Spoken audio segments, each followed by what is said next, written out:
قد كفاني علم ربي من سؤالي واختياري.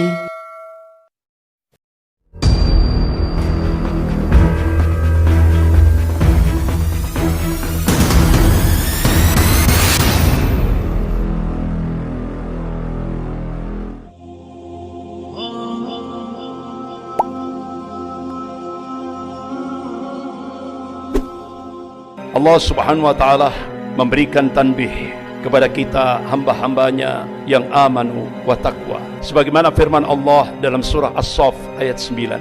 Allah berfirman, A'udzubillahi minasyaitonir rajim.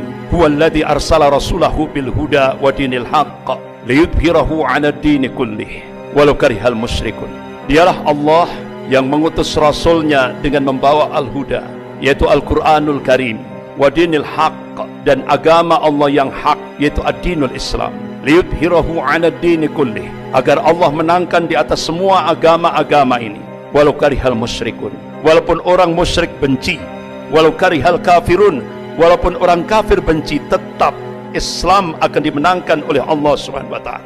Allah Subhanahu wa ta'ala meyakinkan pada hamba-hambanya yang amanu wa taqwa, wa man nasru illa min indillahil azizil hakim. Jadi kemenangan itu datangnya dari Allah yang maha perkasa lagi maha bijaksana ini. Jadi masa depan ada di tangan Islam. Bahkan Allah berjanji, wa kana haqqan alaina nasrul mu'minin. Kewajiban kami, kata Allah, memenangkan golongan mukmin.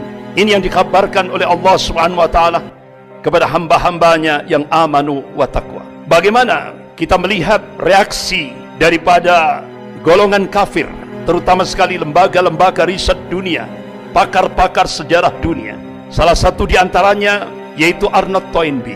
Beliau pakar sejarah dari Britania. Tahun 1954 dia sudah melakukan riset, dan hasil risetnya ini dibukukan, dan bahkan buku itu jadi bestseller. Judulnya Civilization on Trial, ujian atas peradaban.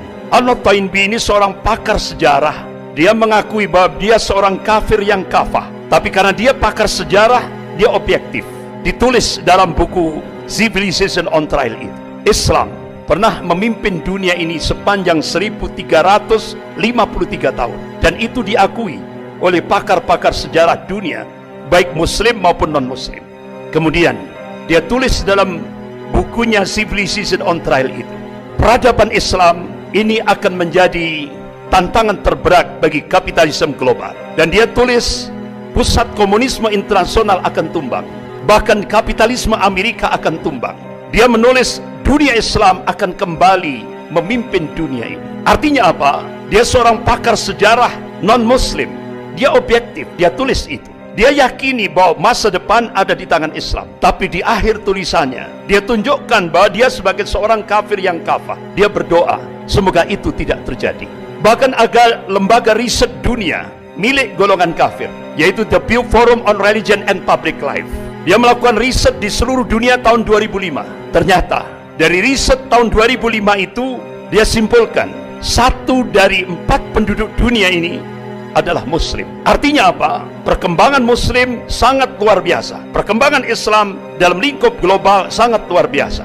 Bahkan jumlah umat Islam seluruh dunia tahun 2005 itu di total hampir 2,6 miliar. Akhirnya dia melakukan riset lagi, perkembangan dunia Islam 2010 sampai 2050. Hasil risetnya dipublish. Jadi diprediksi 2010 sampai 2050 perkembangan umat Islam akan naik drastis 73%.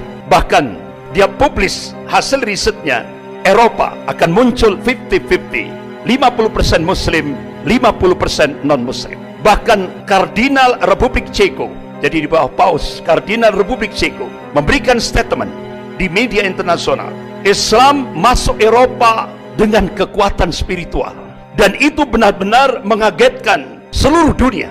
Jadi ternyata terjadi syahadat massal besar-besaran di kawasan Eropa. Asyhadu an la ilaha illallah wa asyhadu anna Muhammadan Rasulullah. Bahkan di Eropa, jumlah Muslim terbesar seluruh daratan Eropa itu ada di Perancis. Hampir 7 juta lebih umat Islam ada di Perancis. Bahkan ketika Presiden Perancis Emmanuel Macron melakukan gerakan Islamofobia dengan menggunakan institusi negara, mereka melihat dianggap Islam akan melemah. Tapi apa yang diingatkan oleh Allah Subhanahu wa taala dalam surah As-Saff ayat 8, a'udzubillahi minasyaitonir rajim, yuriduna liyutfi'u nurallah biafwahihim wallahu mutimmu nurihi walau karihal kafirun. Mereka hendak memadamkan cahaya agama Allah ini dengan mulut-mulut mereka, dengan ucapan-ucapan mereka, dengan mesin-mesin informasi mereka. Tapi Allah Subhanahu wa taala tetap menyempurnakan cahaya agamanya walaupun orang-orang kafir itu benci. Apa yang terjadi di balik gerakan Islamofobia, kebencian terhadap Islam dan kaum muslimin yang digerakkan oleh Presiden Prancis Emmanuel Macron? Terjadi syahadat massal di Prancis 2 kali lipat. Luar biasa. Itu sesuatu yang mengagetkan dunia. Bahkan di Inggris dan Jerman itu hampir sama. Hampir kurang lebih 3 juta umat Islam di Inggris dan kurang lebih 3 juta umat Islam di Jerman. Bahkan hampir 20 gereja di Inggris dijual. Dan salah satu di antaranya ada satu gereja katedral di pusat kota London. Itu dibeli oleh salah seorang tokoh muslim yang dulunya dia musisi pop dunia, Kid Steven. Alhamdulillah, Allah berikan hidayah, berubah namanya menjadi Yusuf Islam. Jadi gereja katedral yang terbesar di pusat kota London itu dibeli oleh Yusuf Islam dan dirubah jadi Islamic Center, dan sekarang benar-benar menjadi pionir di Inggris, di kota London. Bahkan di Inggris juga banyak wali kota muslim. Luar biasa. Jadi perkembangan Islam luar biasa. Bahkan di Argentina yang kita belum pernah tahu, di sana ada perkembangan Islam luar biasa. Ada 750.000 kaum muslimin. Bahkan di pusat Katolik dunia, di Italia, di Vatikan, Roma, beberapa waktu yang lalu sudah diresmikan masjid terbesar untuk menampung hampir 1 juta kaum muslimin, yaitu di Roma, Vatikan. Luar biasa. Jadi perkembangan kaum muslimin, benar-benar apa yang dilakukan riset oleh The Pew Forum on Religion and Public Life, ini sebuah realitas, sebuah fakta. Jadi diprediksi 2010 sampai 2050 peningkatan jumlah kaum muslimin diprediksi 73%. Bahkan lembaga riset dunia The Pew Forum on Religion and Public Life memprediksi 2070 Islam akan menjadi agama terbesar di seluruh dunia. Padahal ini lembaga riset milik orang kafir, milik golongan kafir. Tapi dia meyakini masa depan ada di tangan Islam. Bahkan National Intelligence Council, Dewan Intelijen Nasional yang menaungi 15 negara di bawah kepemimpinan Amerika, melakukan riset. Hasilnya dipublish di media internasional. Start 2020 akan terjadi kebangkitan Islam global, dan itu akan terus bergerak di seluruh dunia, terutama sekali dunia Islam. Bahkan Dinas Intelijen Rusia memprediksi akan terjadi kebangkitan Islam, yaitu diprediksi 2025. Rasulullah SAW mengabarkan kepada umatnya, qala Rasulullah SAW, innallaha yab'atsu li hadhil ummah ala ra'si kulli mi'atin sanatin may yujaddidu laha dinaha. Rawahu Abu Dawud. Rasulullah mengabarkan, sesungguhnya Allah akan memunculkan, akan membangkitkan di tengah-tengah umat ini dalam setiap penghujung 100 tahun, yaitu seorang al-mujaddid, pembaharu di dalam agama ini. Imam Ahmad rahimahullah, beliau mencoba untuk mencari hadis-hadis sahih dalam kutubus sittah. Masya Allah, dengan matan hadis yang sama beliau cari dalam kutubus sittah. Alhamdulillah, beliau temukan hadis-hadis yang sahih ini. Beliau pelajari, beliau teliti, beliau kaji secara dalam. Akhirnya beliau mengambil satu khulasah, kesimpulan.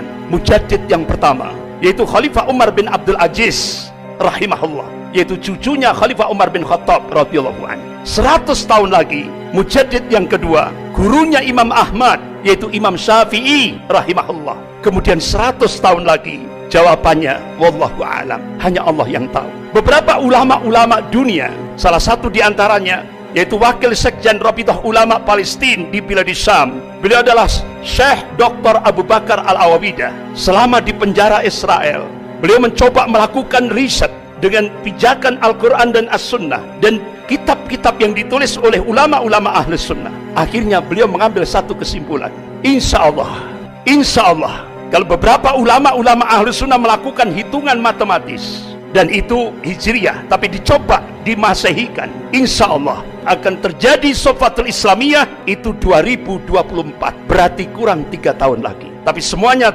wallahu a'lam, hanya Allah yang tahu. Dari hasil kajian ulama Syekh Dr. Abu Bakar Al-Awawidah ini, akhirnya apa yang terjadi? Ketahuan oleh tentara Israel, oleh polisi Israel, sehingga di penjara Israel Syekh Dr. Abu Bakar Al-Awawidah kedua matanya disinar sampai buta, fisiknya disiksa dengan cara-cara yang sangat biadab, sampai akhirnya beliau selesai masa tahanannya. Qadarullah, begitu selesai masa tahanannya, beliau bercita-cita ingin menyampaikan hasil risetnya kepada umat Islam di Indonesia ini. Qadarullah, akhirnya Allah mudahkan perjalanan beliau dari Palestina menuju Indonesia. Tepat bulan Juli 2015, beliau diterima di Masjid Jogogarian, Yogyakarta. Beliau sampaikan hasil risetnya. Insya Allah, berdasarkan nas-nas syar'i, Allah Subhanahu wa Ta'ala akan memunculkan pemantik awal kebangkitan Islam global dari arah timur. Kata beliau, insya Allah dari Indonesia. Akhirnya sampai beliau meneteskan air mata dengan suara yang terbata-bata. Wahai umat Islam Indonesia,